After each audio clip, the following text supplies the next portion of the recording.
Get ready, because here's your host, Tyson Mutrix.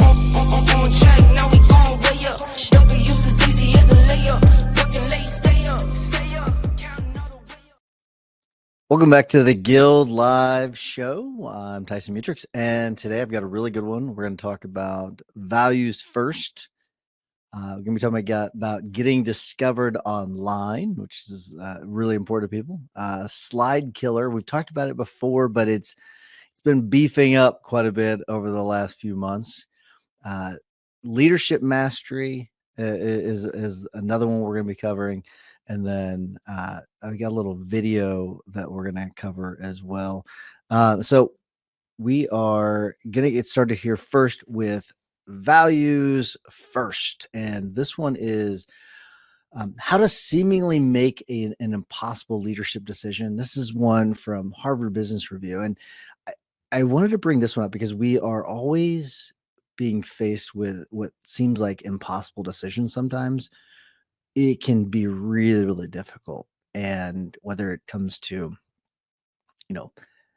decisions on a case, it could be a decision on, just with staff, whether to hire someone, marketing, you name it. We're being faced with decisions on a regular basis about what we should and what we should not be doing. And so I wanted to make sure that I covered that today. And in this article, they talk about really how to do the different things. And the first thing that they talk about doing is mapping the trade-offs. That's the first thing. So mapping trade-offs, and because this is where you kind of figure out, you understand what you give versus what you gain. So you're mapping these trade-offs, and this is very similar to if you've ever written out like pros and cons.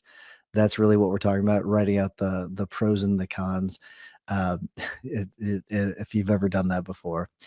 And then the next thing is you want to pressure test your plan. I think this is a really interesting idea. I can't say we've done this a whole lot, but pressure testing the plan is really good. And this is where you want to challenge your assumptions. And what happens is that you kind of, everything that could go wrong kind of comes to the surface. This is something that I have done, and I find that this is a really important exercise whenever you're doing something big.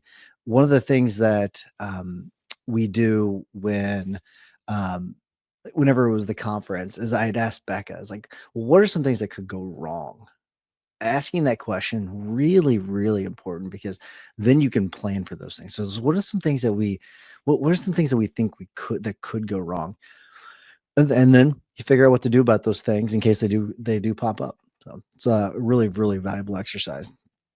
Third part of this is using guiding principles rather than rigid policies. So this is more where your core values come into play. And a lot of times people say, oh, we make all of our decisions based on core values. That can be a little trickier than what it sounds. Your core values don't really address everything. But if you can, right, if you can use your values generally to help guide your decisions, it's usually a lot more effective than just using rigid policies. Well, this is the policy. Well, if you can talk about, we prepare every case for trial to make sure we maximize the value of every case. That's one of our core values, right? Here's why we're doing this. Okay. We do this thing, and here's why we're doing it. That's why this policy is in place. It's not just a policy. This is one of our values. So that's where that could be really, really valuable. And then you name the change. So you articulate what you're doing. Okay. And that helps clarify direction and bring people along. Okay. And that's where I think that's a really important thing. It reminds me of in the book, Never Split the Difference, like naming the emotion. It very much reminds me of that. But I think that's a valuable tool. It really is a valuable tool where you name it. And that's really good. Now it's used for different purposes, but I think naming it's important. So just some key takeaways from this. So high stakes decisions, they're inevitable. They're going to happen. That's just how it happens. So leaders face these tough choices. That's why you're the leader of the firm, of the company. and you're going to be facing these choices. It's inevitable. So you have to make sure um, how to do this, how to make these decisions, so you don't have that decision paralysis. Another key takeaway: use values to guide your decisions. Okay, so you take the policies that you have, the rules that you have, and you couple those with your values to help you make your decisions. Communicate the changes transparently. That helps a lot when it comes to here's what we're thinking, here's why we're thinking we're going to do it. We're going to make this change, and be very transparent. Don't try to hide the ball from your people. It's not a good idea. It doesn't make a lot of sense. And then the one of the other things they mentioned is acting with integrity and courage. So um, even it might be tough. Sometimes these seemingly impossible decisions, they can be made. Just make sure that you're making those things, making them ethically, making sure you're making them with integrity. Um, because if you don't, and then you have to have the courage to actually make the decision. But if you don't, that's really going to weaken you from a leadership standpoint down the road. I know that may seem obvious, but I think it's a nice little reminder that sometimes people, I've seen this a lot with law firm owners, they'll make a decision. It's a very short-sighted decision. It's probably not the best decision they should have made from I wouldn't say an ethics standpoint, but it's from an integrity standpoint, it's shaky at best. And they don't think about the ramifications down the road as how you're going to be viewed by your employees that stick around. That's where you've got to be very, very careful with the decisions that you make. So, all right, that's all we have when it comes to that story. Next thing we're going to talk about is a little bit of some marketing / AI from Neil Patel. And these are 5 AI trends that will change how you get discovered online. This is, I figure this was one really, really valuable for people, because he's talking a lot about 2026 and how AI is transforming SEO, and how it's really replacing traditional strategies that we were using before, like a bunch of where we're using keywords and really going with backlinks and all of that, and how it's really being replaced with things like brand authority and contextual relevance and trust signals. These are the buzzwords that you're going to be hearing now. For those of you that were around for the beginning of SEO, when it started being like keyword stuffing and black hat SEO, those were more bad terms, more negative terms. More of the positive words that you're going to be hearing are the brand authority, contextual relevance, trust signals. So some of the key takeaways from this, you're going to see that brand citations are going to be more and more important than backlinks. Okay. So, and this is something we've been on for, I'd say, close to a year now, when it comes to the shift from the traditional search to the LLMs. And it's effective. Guild members have been taking the things that we've been doing. We've been talking about the guides that we put together for one of our trainings, and they're getting great results. This is something that we're ahead of the curve. I promise you, we are ahead of the curve. I mean, all of us, when it comes to Maximum Warrior and people are listening, we're ahead of this. So I want you to be on the top of the mountain when it comes to searches. And the way you do that is it's brand citations over backlinks. So AI, they're evaluating mentions, credibility, context when it comes to the topic. And that is much more important than just links these days. Okay. So I'm not saying links are not relevant or that they're not important. Okay. But building authoritative citations and managing your brand sentiment is crucial. It's going to be crucial, because just think about your searches now. Okay. You're not just getting a link. Okay. And whenever you're doing a search in an LLM, so ChatGPT, let's just use Gemini or ChatGPT. So we'll say Gemini. I'm always using ChatGPT as an example. Let's use Gemini as an example. The link that you get in the results, it's not just a link, right? It's not just someone that had stuffed a bunch of keywords. They are referencing the information inside of that site. Okay. So it's that contextual search. They've just not fed you something with a bunch of keywords. They've actually looked, okay, how authoritative is this brand? Okay. So this person clearly knows what they're talking about, and they are pairing that with the link, right? There's more juice to it, right? And that's why whenever you are laying out, we have a very specific strategy with how we lay out all of our pages now. So you have to make sure that you build in the authority to those pages. Otherwise, the LLMs will just skip right over it, and they're not going to reference you. Okay. Another key takeaway is community platforms, they're losing influence. Okay. So sites like Reddit, which is funny because Reddit for about a 9-month period was really big. Everyone was on Reddit, right? Everyone was, what I mean by on Reddit was everyone was on this Reddit game. Even we were trying to develop some sort of strategy where we were, putting posts into Reddit and Quora also, which Quora to a lesser extent. Those are less impactful. They're not very authoritative. They're not expert driven content. They're not expert driven content from like lawyer websites, right? Those will dominate AI search, and they're already dominating AI search. Okay. So you're not going to be getting a bunch of citations from a Reddit article. Okay. You're not, because they're not expert driven. All right.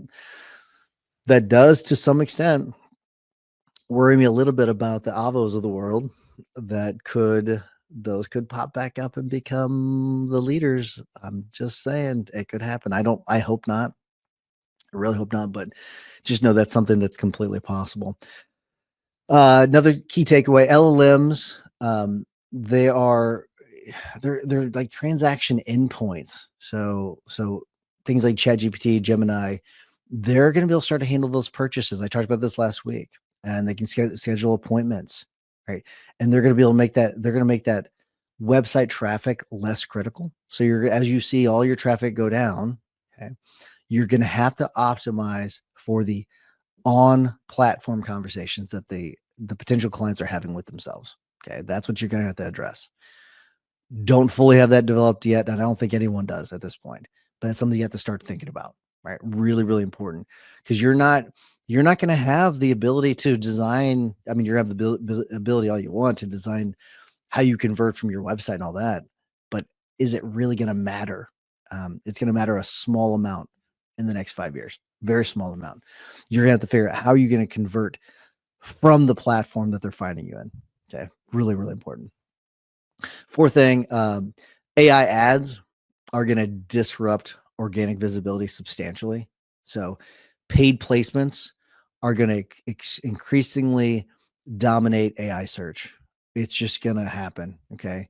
So you have to test early and set aside your budget for that. And then last thing is voice AI. It's going to be what he says is it's going to create this winner take all market. So only the top brand in voice search gets recommended. Dominance in category positioning is critical. I'm less convinced about this one. This is one. I mean, Neil Patel knows a lot, so he's probably right. So if you're gonna take my opinion versus his, take his. I'm just saying. It's one of those things where we've been hearing about AI voice for now, I think probably a decade, or at least close to. Well, yeah, it's been a decade. I bet we've been hearing about it, and it's not what we thought it was going to be. It's just not. So I'm not. It's one of those things where I'm not super convinced that that's what's going to happen. But, all right, let's go to our next one though. I spent a lot of time on that one. I need to move things along. So we're going to get to the slide killer Gamma.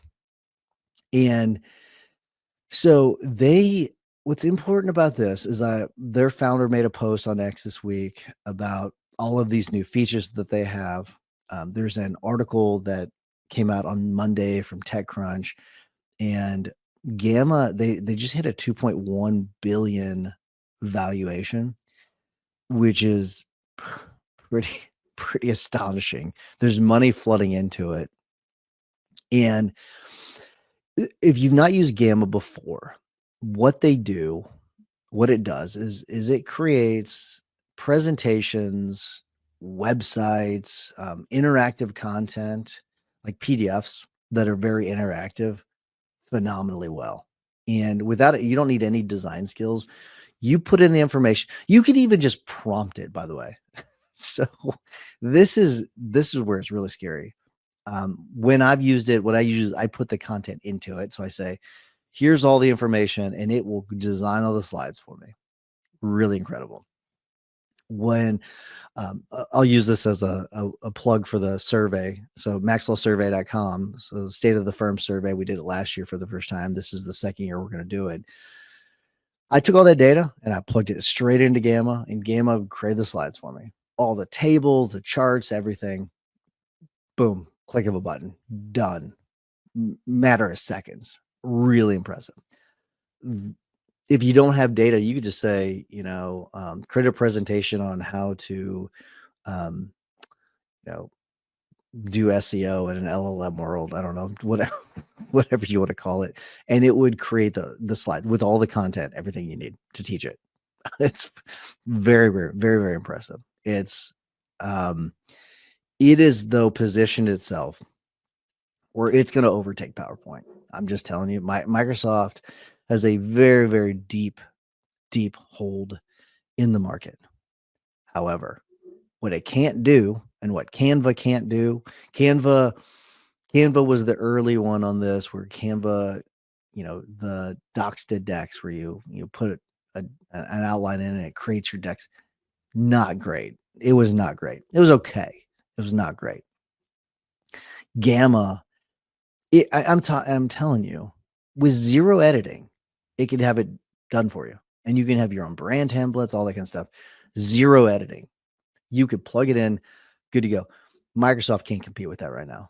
What you might see happen is Microsoft buy Gamma if they were to, if Gamma was interested. If I were Gamma, I don't think I would sell to Microsoft. I would be very disappointed if that happened. But that's where I think that's where slide decks are headed. So they've got a massive user base already. So they ever got 70 million users, okay, which is pretty and impressive. They've got investor confidence, right? So they just went through a Series B round.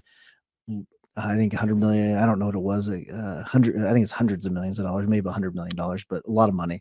And then I think there's a lot of business implications for this when it comes to business communications. The traditional presentation tools that we have are pretty boring. They're not very good. This solves a massive, massive problem. And that is, it's massive, massive pain. Like, think about any presentation that you've ever given. If you just plug in what you have, the materials that you've created for it, and then it just does all that design work.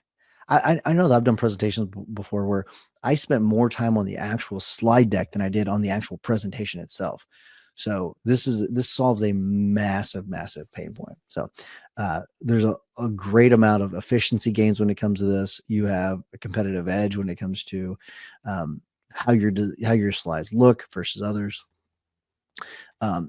My concern would be is that everyone that creates a slide deck through Gamma everyone's is going to look the same. I guess that could happen, but I'm sure that's a problem that they're going to solve at some point with all the money coming in. But really, really great tool.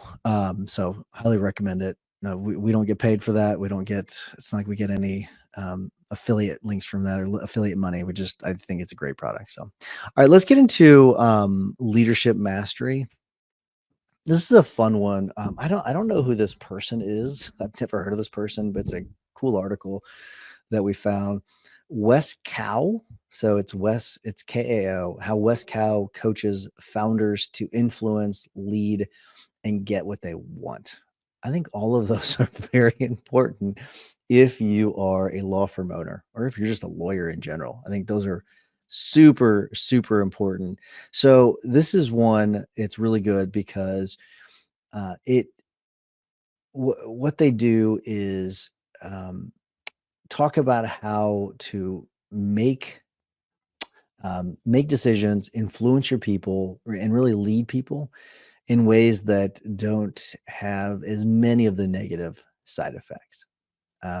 So in this one, it's going to allow you to navigate a lot of those complex business dynamics. And so some of the key takeaways, you've got influence over authority. Okay, that's a really important part of this whole thing. Is so they talk about how successful leaders, they rely on influence and not just positional power to lead their team effectively, right? So just because you're a senior trial attorney or just because you are the owner of the law firm, whatever it may be, it means nothing, means little, I would say means nothing.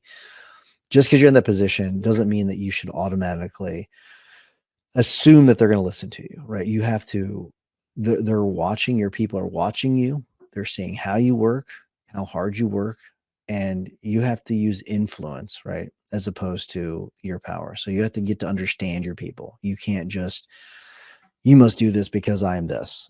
That's not how it works. You get to understand your people, get to know your people, and then they will follow you, right? So you're going to use your influence as opposed to just your position in the firm. Strategic communication. This is my favorite part of the entire article. And it talks about how you frame ideas and present opinions directly impacts whether others are going to buy in. Okay. So I'm going to say that again. How you frame your ideas and how you present the different options directly impacts whether others buy in. Is really, really valuable. This is something we talk about on the leadership team quite a bit when it comes to, okay, how do we present this? How is it that we're going to present this idea to people? Because sometimes you have to, present it to influence more the influencers in the firm, right? You want to introduce those people to it first, and then let it kind of roll out from there. Sometimes you want to present it to everybody at one time. It's okay. It's okay to do that. You have to be strategic about it. Okay. You have to be very, very strategic. How do you frame it? I'll just give you a very simple thing that we do. We don't call them issues. We call them opportunities for growth. Okay.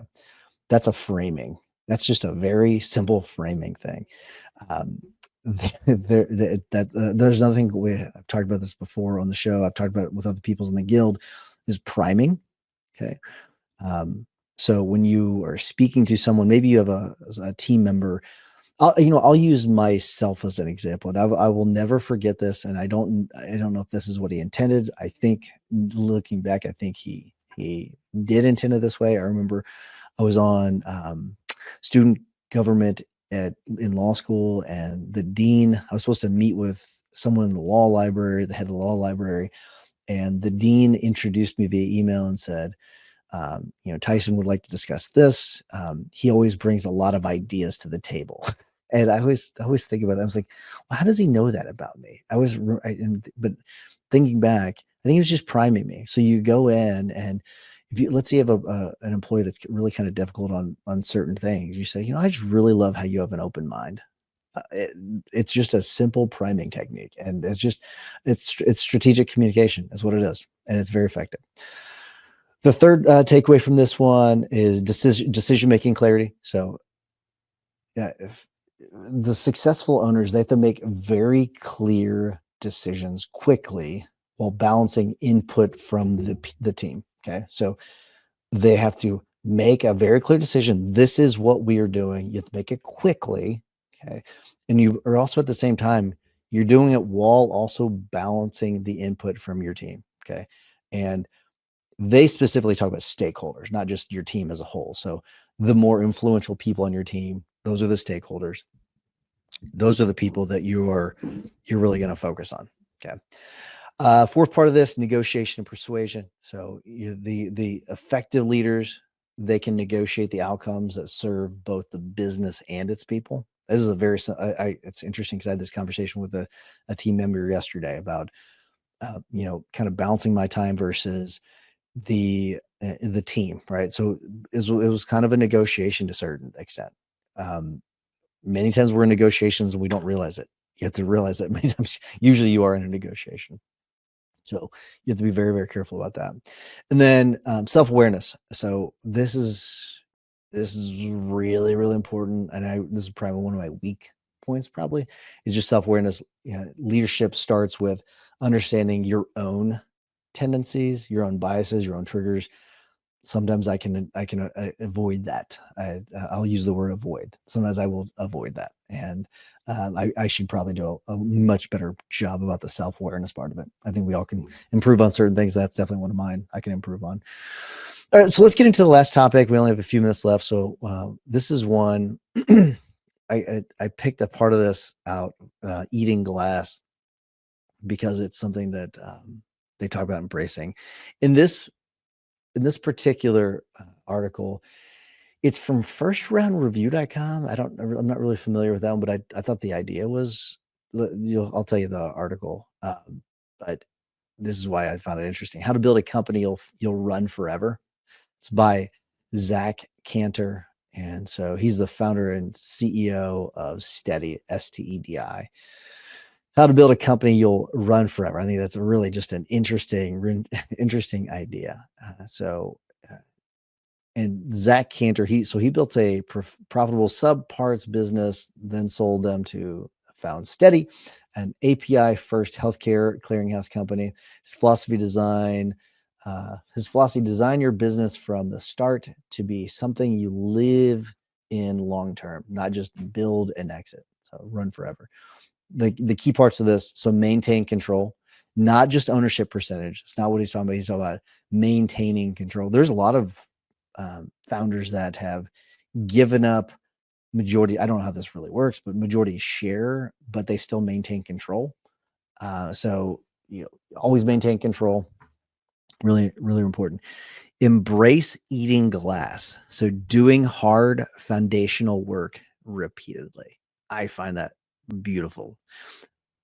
So embrace eating glass, doing hard foundational work repeatedly. This is the part where rolling the sleeves up, getting in the dirt a little bit, and doing those things. Very, very powerful. Very, very powerful. I can tell you from when we did our transition with the old all of the top grading and all that, rolling the sleeves up had a very powerful effect. So highly encourage that. Third part, execution alone isn't a true moat. Okay, so solve difficult problems that others ignore. All right, so just because you're executing doesn't mean that that's going to give you that buffer that you think you're going to have. Solve the difficult problems in the firm that other people are ignoring. Okay, you do that, you're gonna win a lot of followers. 4, hire for high agencies, employees who treat everything is your fault now and take ownership. So employees who treat everything's your fault now and take ownership. So this is not your fault. Everything's basically my fault. Okay. When it comes to the employee, they take ownership over it. So that's the high agency part of it. So finding those types of people. That was something we did. I remember doing a class at State Farm years ago, and it was about ownership. And that was a really, really big thing that they taught about in their culture, was taking ownership over every decision. I thought it is very powerful. And if you can communicate that to your team, really important. Speaking of communication, clear communication is the 5th part of this. Clear communication with investors. So share bad news early, good news after it happens. Okay, so share bad news early, good news after it happens. Okay, so I think that's really important. So you get the bad news, you share right away, or early. And then the good news. So wait for the good thing to happen and then share it after it happens. Right. To be honest with you, I don't know 100% why how they were differentiating the two. They sound very, very similar, but those are the key takeaways. If I'm being 100% honest, that one's a little confusing to me, but all right. That's all I have for this week. Thank you, Amy, Maxwell, Amy, again for running the overlays and everything for me and getting this going, because it makes it a lot easier. But have a wonderful week, everybody. We will be seeing you. See you, buddy.